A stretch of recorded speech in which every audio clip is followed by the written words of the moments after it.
오늘 함께 이야기를 나눌 분은요, 현재 법조인을 꿈꾸는 스타 장학생 최수환 학생과 담당 사례관리자 조민비 사회복지사 선생님을 모셨습니다. 반갑습니다. 안녕하세요. 안녕하세요.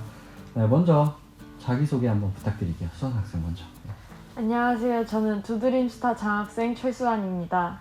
네, 저는 수환이와 작년부터 함께하고 있는 신월종합사회복지관의 조민비 사회복지사입니다. 예, 감사합니다. 네, 저희가 이제 항상 좀 바쁘실 텐데 또 이렇게 인터뷰에 응해주셔서 감사드립니다. 뭐 요즘 어떻게 두 분 지내고 계시는지 궁금한데요. 네, 수환 학생 먼저. 저는 뭐 학교 다니느라 좀 바쁜데 이게 코로나 때문에 학교를 갔다가 안 갔다가 계속 이렇게 진행이 되잖아요. 그래서 약간 과제 같은 것도 좀 정신이 없고 봉사활동 같은 거나 뭐 생활기록부 챙기느라 좀 정신이 없는 것 같습니다. 네, 저는 이제 한동안 저희 복지관도 이제 코로나 때문에 휴관이 되었었다가 최근부터 이제 소규모 집단으로 프로그램을 운영하고 있어가지고 차츰차츰 지금 이용자분들을 만나고 있는 상황입니다. 자, 그러면 본격적으로 한번 질문을 드려볼게요. 자, 먼저 그 수환 학생이 지금 현재 스타 장학생이시잖아요. 그리고 조민비 선생님도 옆에서 같이 사례관리자로서 함께 사업에 참여하시고 계시는데 혹시 이 스타 사업을 처음에 어떻게 알게 됐는지 좀 궁금해요. 수환 혹시 뭐 어떻게 알게 됐나요? 저는 원래 신월종합사회복지관에서 다른 프로그램에 참여를 하고 있었는데 거기서 알게 된 이 조민비 선생님께서 스타 장학생 이 지원 사업을 알려주셔가지고 저는 참여를 하게 됐습니다. 네. 그래서 저도 이제 앞서 말씀했었던 것처럼 수환 학생이 이제 저희 기관에서 이제 청소년들 대상으로 이제 꿈 실현을 해주는 이제 장기적인 성장 프로젝트, 이제 꿈 키우기 프로젝트라는 이제 그 프로젝트에 수환이가 참여를 하게 됐어요. 그래서 거기에 참여하면서부터 수환이한테 좀 안정적으로 좀 학습 환경을 제공하면 참 좋겠다. 그러면은 좀 더 성장할 수 있겠다라는 생각이 들었던 차에 이제 저희가 그 두드림 스타 이제 홍보지를 보고 이제 저희가 수환이를 장학생으로 신청하게 됐습니다. 그렇군요. 그러면은 이제 두 분이 어쨌든 장학생 뭐 선정 이전에 이제 복지관에서 프로그램으로 참여해서 이렇게 만나셨는데 혹시 언제 처음 만나셨고 뭐 첫인상이나 이런 거가 있을까요? 두 분의 뭐 첫인상이? 그때는 이제 저도 복지관에 이제 이직을 해서 처음 온 상황이었었고, 이제 수환이도 이제 그 꿈키우기 프로젝트에 처음 참여하게 된 상황이었었는데, 이제 수환이가 처음에는 좀 낯도 많이 가리고 좀 숫기도 없는 그런 모습이었었는데, 좀 시간이 지나면서 프로그램도 같이 하다 보니까 점점 웃음도 많아지고 활발해지고 지금은 좀 많이 서로 친해져 있는 상황입니다. 네. 맞네요, 서로. 제가 낯가림이 조금. 지금 수환 학생이 어쨌든 스타 장학생으로 선정이 되고 지금 장학생으로 또 꾸준히 열심히 하고 계시는데요. 저희가 처음에 신청도 하고 중간에 면접도 되고 어쨌든 최종 선정까지 이렇게 되셨는데 선정이 된 과정을 좀 돌이켜 보면은 본인이 선정이 된 좀 뭔가 이유라든지 본인만의 그런 강점들이 있을까요?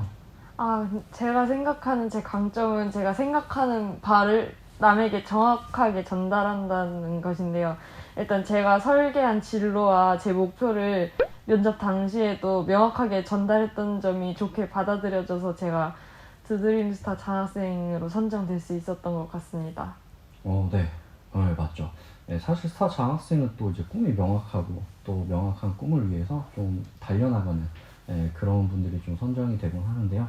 그러면요, 수환 학생, 본인이 스타 장학생으로서 이제 선정되기 전과 후 좀 달라진 점이 좀 뭐가 있을까요? 방금 전에도 꿈이 명확한 학생들이라고 하셨는데요.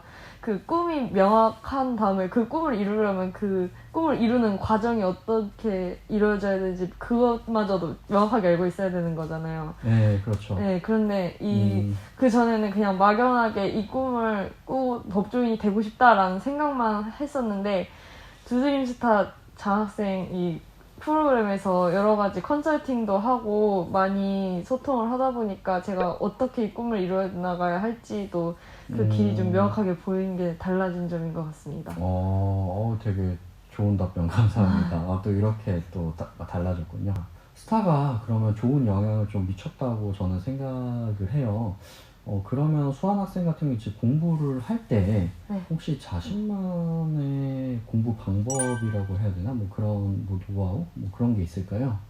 제가 중학교에서 고등학교까지 올라오면서 수학 성적이 많이 오르게 됐는데 수학 공부 방법에 대해서 좀 노하우를 알려드리자면 일단 어려운 문제가 하나 있으면은 그 문제를 답지를 보지 않고 최대한 제 힘으로 풀어보려고 노력하는 게 수학에선 가장 중요한 것 같습니다. 그래서 중학교 때는 수학을 한 60점대를 맞을 때도 있었는데 이제는 내신에서 1등급을 맞을 수 있을 만큼 안정적으로 수학 실력이 향상된 것 같습니다.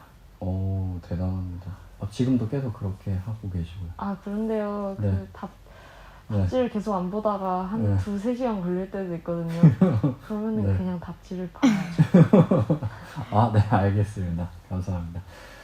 그 공부를 하다가 또 힘들고 좀 지칠 때가 있잖아요. 또는 뭐 공부하기 싫다 뭐 이런 생각도 들 텐데 그럴 때는 좀 어떻게 극복을 할까요? 근데요. 사실 공부를 하기 싫은 마음은 하루 종일 네. 하루 종일 공부를 하기 싫지만 그래도 네. 그냥 받아들이고 네. 그냥 이 환경을 받아들이고 그냥 어차피 해야 되는 건데 굳이 하기 싫다라는 생각을 하면서 하기보다는 네. 그냥 해야지 하고 하는 것 같습니다. 그러니까 마음을 비우고. 마음을 비우고 네. 어떻게 보면은 되게 긍정적인 마인드라고 봐도 될 수 있을까요? 네. 네, 알겠습니다. 네, 좋은 얘기 감사합니다. 자, 그 수한 학생이 지금 꿈이 현재 법조인이잖아요. 네. 그러면은 왜 법조인을 꿈꾸게 됐는지 좀 설명을 해줄 수 있을까요? 제가 법조인이라는 꿈을 처음 꾸게 된 건 중학교 3학년 올라올 때였는데 정말 명확해진 거는 그 고등학교 올라가는 그 준비 기간 있잖아요. 한 11월 달부터 그 3월까지 그 기간이 진짜 명확해졌는데 그때 사실 친구들이랑 주변 친구들 보면은 제가 사는 곳이 엄청 막 엄청 부유한 친구들이 살고 그런 동네는 아니거든요. 그래가지고 친구들을 보면은 굉장히 교육에서도 격차가 많이 벌어져요. 그래서 돈이 많은 친구들은 엄청 좋은 학원 다니고 공부 많이 하고 환경이 완전 딱 갖춰져 있는데 그렇지 못한 친구들은 공부를 하고 싶음에도 불구하고 취업을 하기 위해서 그 다른 고등학교로 빠지는 경우가 제 주변에는 많았어요. 그래서 그런 부분에서 불평등을 느끼고 이런 거를 조금 개선하고자 해서 법조인을 꿈꾸게 됐습니다. 그런 친구들한테 조금이라도 도움이 되고 싶어서 그렇게 꿈꾸게 된 것 같습니다. 네, 진짜 아주 멋진 꿈을 가지고 계시네요. 네, 꼭 되길 바라겠습니다. 감사합니다. 네.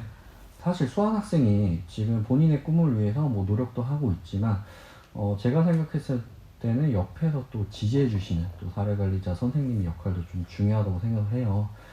평소에 이제 조민비 선생님께서 어떻게 수한 학생 사례관리를 하고 계시는지 좀 알 수 있을까요?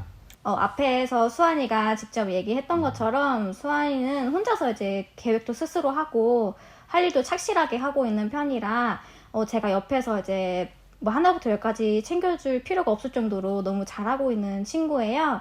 그래서 저는 수환이한테 좀 친근감 있게 다가가는 선생님, 또 이제 저를 불편해하지 않은 또 그리고 선생님이라는 거에 좀 벽이 없는 선생님이 되고 싶어가지고 좀 자주 연락도 하고 좀 만나기도 하면서 좀 친근감 있게 다가가고 있습니다.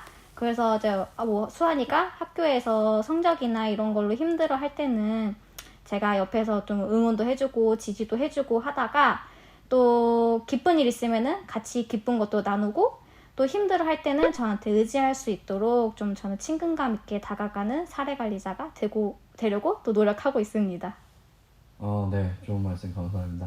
어떻게 보면 사례관리 핵심이 이제 뭐 두 분의 소통이라고 봐도 되겠네요, 그렇죠? 네, 그러면 혹시 앞으로의 계획이 있을까요? 뭐 수한 학생하고 조현미 선생님, 네, 수한 학생. 일단 단기적으로 봤을 때는 저는 이제 약 한 달 정도 이제 기말고사를 앞두고 있기 때문에 기말고사에 최선을 다하는 것으로 그렇게 준비를 할 거고요. 좀 장기적으로 봤을 때는 앞으로 봐야 할 모의고사가 아주 많잖아요. 그걸 준비하면서 겨울방학 때는 그걸 최선을 다해서 준비하면서 그렇게 보낼 것 같습니다. 네, 저는 이제 수환이가 내년이면 벌써 고2로 올라가게 되는데요. 고2로 올라가면은 해야 될 것도 많고 헤쳐나가야 될 것도 많을 텐데 수환이가 꿈을 이루는 그날까지 옆에서 함께 할 계획입니다. 네, 잘 들었습니다. 감사합니다. 그럼 마지막으로 두 분에게 저희 KB 두드림스타는 좀 어떤 의미인지 궁금합니다. 수환 학생 먼저. 저에게 두드림스타는 형제자매 같은 그런 느낌이죠. 왜냐면 가족 같은 이 느낌이 좀 드는데 그게 제가 좀 힘들고 성적이 좀 안 나오고 그럴 때는 두드림스타 컨설팅 하면서 위로도 많이 해주시고 또 성적이 잘 나왔을 때는 되게 같이 기뻐해 주시고 그런 게 굉장히 가족 같아서 형제자매 같다는 느낌이 또 들었습니다. 그리고 그 KB국민은행에서 저를 위해서 또 저 같은 많은 꿈을 이루기 위해 노력하는 여러 학생들에게 지원을 해주시는 덕분에 지금 많이 과거보다 향상된 모습을 가질 수 있게 되었던 것 같습니다. 네, 감사합니다. 네. 저는 가로등이라고 생각을 하는데요. 이제 어두운 밤에 이제 가로등이 딱 켜져 있으면은 딱 그 이쪽은 가야 되는 길입니다라고 이제 알려주는 것처럼 두드림스타는 저랑 수환이가 좀 어디로 가야 될지 모르는 상황에서 딱 저희한테 이쪽으로 오세요. 이쪽이 올바른 길입니다라고 알려주는 하나의 뭐 나침판이라고도 할 수 있는데 그런 역할을 해주는 것 같아서 저는 가로등이라고 생각을 했습니다. 오늘 인터뷰 감사드리고요. 저희 앞으로 하시는 모든 일 다 잘 되시길 바라겠습니다. 자, 오늘 스타 오브 스타 인터뷰는 이렇게 마무리가 됐습니다. 다음에는 더 멋진 장학생 분들과 함께 하도록 하겠습니다. 감사합니다. 감사합니다.